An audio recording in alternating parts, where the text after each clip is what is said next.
365, H.R. 5184, a bill to prohibit the Secretary of Energy from enforcing energy efficiency standards applicable to manufactured housing and for other purposes. Pursuant to the House Resolution 977, the amendment in the nature of a substitute recommended by the Committee on Energy and Commerce printed in the bill is adopted, and the bill as amended is considered read. The bill as amended shall be debated for 1 hour, equally divided and controlled by the chair and ranking minority member of the Committee on Energy and Commerce or their representatives designees.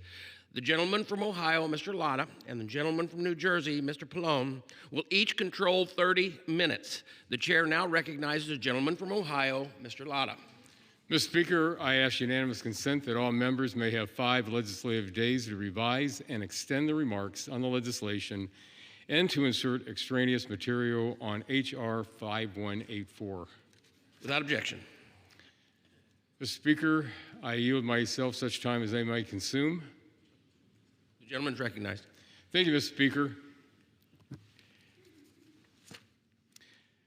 Since 2020, it is estimated that America's housing market has climbed 57%, sidelining first-time home buyers and impacting communities across the country.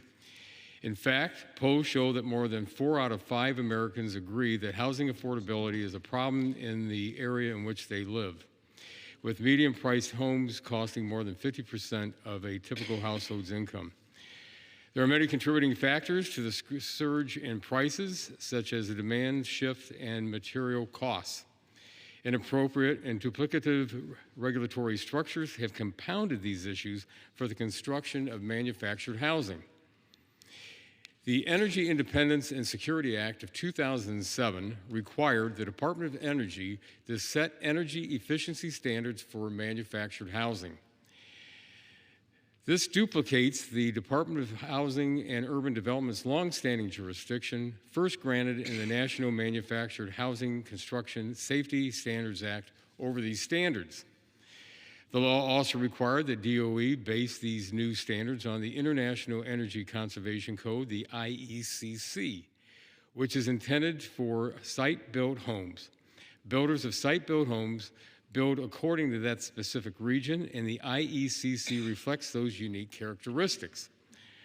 On the other hand, manufactured homes are built without knowledge of the final location of that home. Manufactured homes play an essential role in meeting our nation's demand for affordable housing. In fact, the average income of a manufactured home buyer is $63,000, while the average income from a site-built home buyer is about $143,000. We must ensure regulatory morass does not deteriorate access to these homes. H.R. 5184, bipartisan legislation led by the gentlelady from Indiana, eliminates DOE's authority to issue energy efficiency standards for manufactured housing. Instead, HUD will maintain full regulatory authority, and DOE may provide recommendations throughout the rulemaking process. This legislation will not diminish the energy efficiency of these homes. Our colleague from the other side of the aisle, the gentleman from Massachusetts' 4th Congressional District, issued a Dear Colleague and put it well by saying, "This bill in no way diminishes the importance of energy efficiency. It simply ensures HUD, under its affordability mission, is the authoritative voice. Consumers will continue to be protected by HUD's existing process, and manufacturers will have a regulatory process that will facilitate the efficient construction of affordable homes in the United States. Homeowner ownership remains a significant aspect to achieving the American dream. H.R. 5184 helps bring that dream closer to reality for millions of Americans. I urge my colleagues to support this legislation, and I reserve the balance of my time." The gentleman from Ohio reserves. The gentleman from New Jersey is recognized. Thank you, Mr. Speaker. I yield myself such time as it may consume. The gentleman is recognized. Thank you. The affordability crisis has spread to nearly every facet of American lives. Utility bills are skyrocketing across the country. Trump's disastrous tariffs are being passed on to the American consumer. Grocery prices are up, making it hard for families to put food on the table. and Republicans delivered their latest blow with failing to extend the Affordable Care Act enhanced premium tax credits, which will result in soaring monthly health care premiums for more than 20 million Americans. In many cases, Americans are seeing monthly premiums either 2, 3, or 4 times higher than they were last year for their health care insurance. And to make matters worse, we're in the midst of a housing crisis that is crushing American families' dreams. We're witnessing historically high home prices coupled with a devastating shortage of housing. The cost of buying a home feels out of reach for too many, while rent is simultaneously ballooning at an unsustainable rate. And manufactured homes, however, are an important component of our affordable housing stock. So we should all be concerned about the cost of buying a new home. But this bill does not solve this crisis. In fact, it only makes housing affordability worse. First, it revokes the Department of Energy's May 2022 energy conservation standard for manufactured housing, robbing residents of $5 billion in savings. Manufactured homes are often far less efficient than other homes, costing owners about 70% more per square foot in utility bills. Many low-income residents have reported foregoing basic necessities like food or medicine in order to keep their lights on. So to suggest that the Department of Energy standards for manufactured homes negatively impact affordability is entirely false, as I stress, entirely false. When talking about affordability, it's imperative that we all consider the cost of actually living in these homes, and energy use is a big part of that. This is even more important at a time when electricity costs are up 13% nationwide. If my Republican colleagues really want to get at the root cause of the current housing affordability crisis, they should look at Trump's disastrous tariffs on essential building materials and appliances, not energy efficiency standards that actually lower monthly energy bills. Now, this bill also strips the Department of Energy of its congressionally directed authority to set efficiency standards for manufactured homes and sends the responsibility to the Department of Housing and Urban Development, or HUD, an agency with a history of failing to protect manufactured housing residents from high energy costs. Prior to the passage of a bipartisan bill called the Energy Independence and Security Act in 2007, when George Bush was president, he signed that into law, and HUD was then responsible for setting energy efficiency standards for manufactured homes. However, the agency, HUD, failed to act, leaving residents without an updated energy code since 1994. So it's no wonder that 44% of manufactured housing residents face a high energy burden.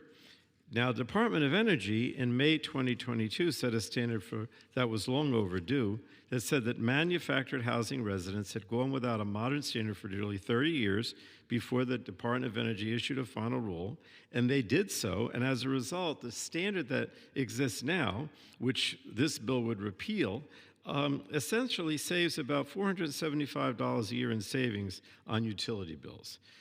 But this bill repeals those savings. It repeals the DOE standards. And that's what's unacceptable about this bill. We should be fighting to raise the standard of living of manufactured housing residents, not lowering it with higher costs. And that's why I strongly oppose the bill. The affordability crisis is quite literally hitting home for millions of Americans, and H.R. 5184 would only saddle residents with even higher utility bills at a time when they can least afford it. So I urge my colleagues to vote no on the bill, and I reserve the balance of my time. The gentleman from New Jersey reserves. The gentleman from Ohio is recognized. Well, thank you, Mr. Speaker. You know, Republicans have been working to make sure we bring down utility costs and energy costs across this country. And that means making sure that we have that energy that has been given us. And when you look at what we've been able to do, especially in the oil and natural gas production from the days of Jimmy Carter, when we were told they were supposed to shut down your thermostats, make sure you put a sweater on, walk to work. Well, Republicans did something about it. We put the right laws and regulations into place to make sure. However, if you live in certain states, you're going to see your prices going up. And if you look at this chart, what we see is you look at California, Hawaii, Maine, Massachusetts, Connecticut, Rhode Island, their prices have gone up. And we also know that we had the governors up in New England this year say that they were fearful that their consumers were going to pay 40% more for power this winter. Well, we want to do something about that in this country, and we want to make sure we get the permitting laws done, and we've been working on in committee.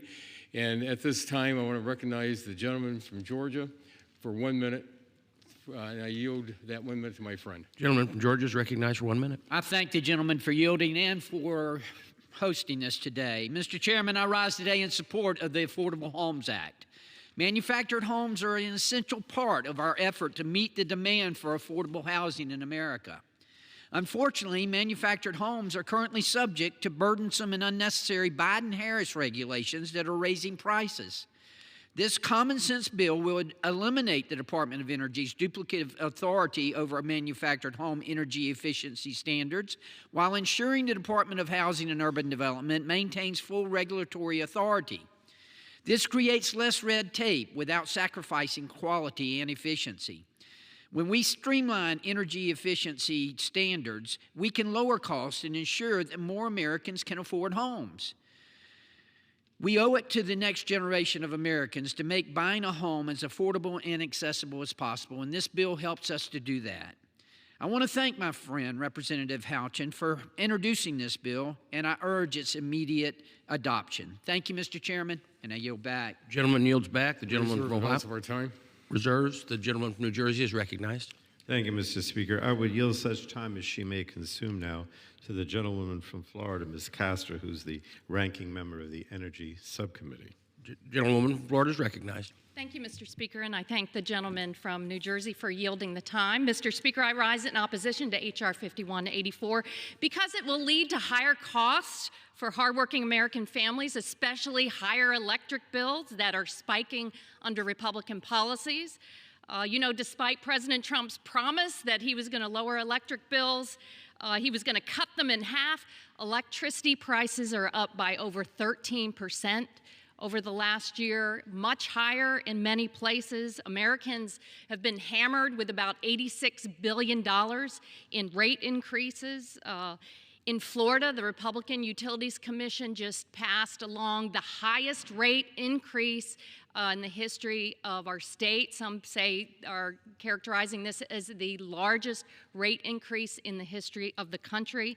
The Republican Big Ugly Bill is also driving prices higher, along with Trump's illegal interference with clean energy projects that were ready to come online and help lower prices. That's just not smart. And neither is this bill that would gut the Department of Energy's ability to set energy efficiency standards for manufactured homes. These were goals given by Congress in a bipartisan way years ago to help our neighbors save money back home. Yes, Americans are facing a housing affordability crisis, but they are also facing an energy affordability crisis.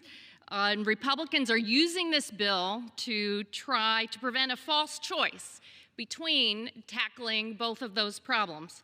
But Republicans have done nothing to address the economic instability of hardworking American families.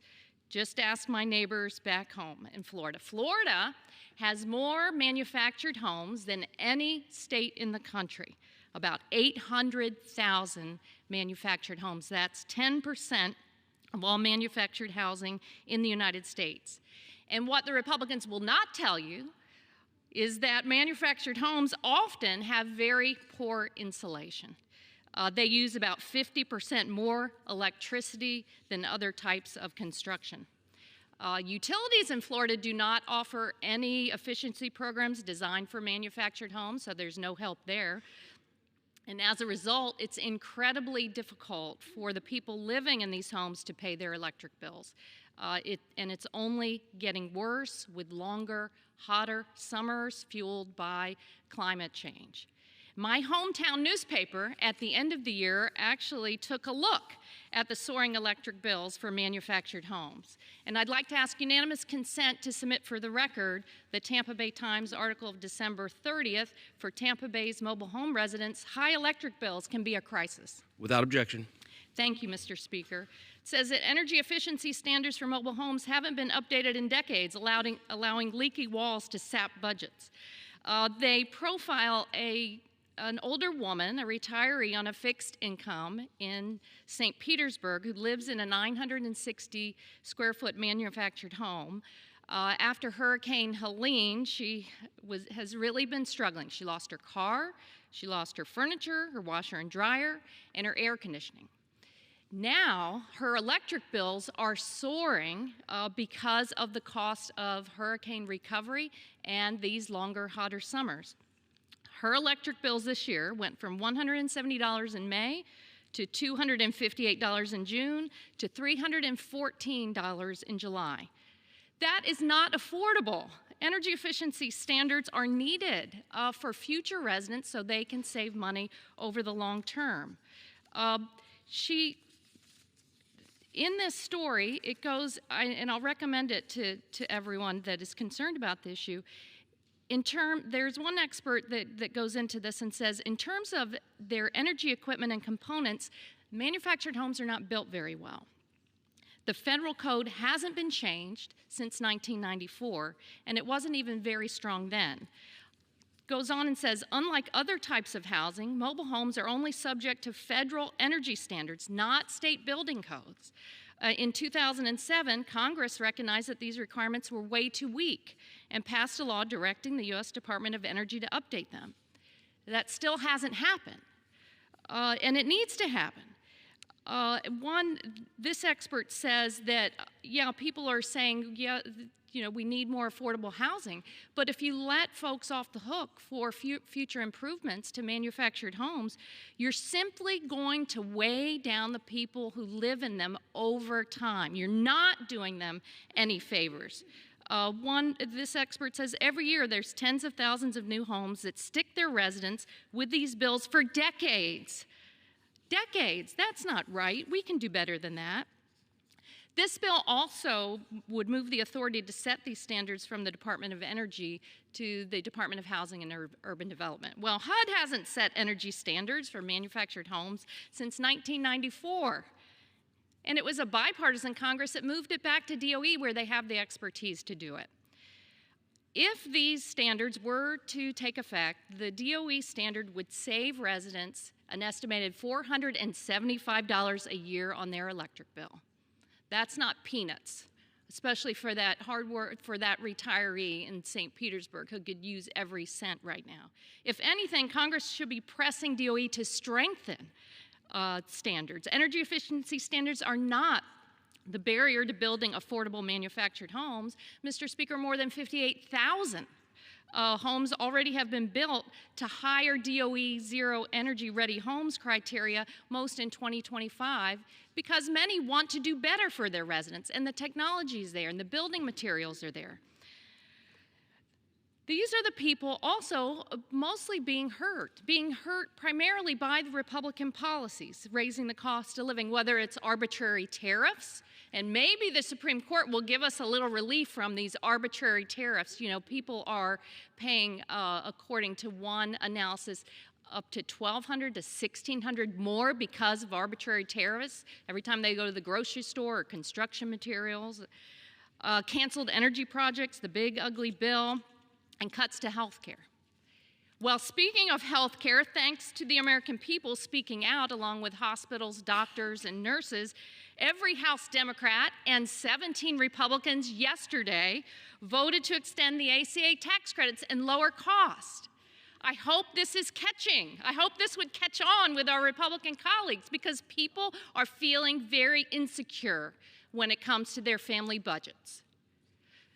So you add on something like this where there's no hope for the future to help save money if you're going to live in a manufactured home, your arbitrary tariffs, all of this is weighing down on people. And if Republicans actually wanted to lower household costs, they would restore tax credits as well related to residential clean energy that they gutted as part of the big ugly bill. They were working to help people save on the high cost of electricity, saving them thousands of dollars on appliances like their AC and heating systems and helping them install solar and batteries or helping them make other home efficiency improvements. But the Republicans have rejected all that.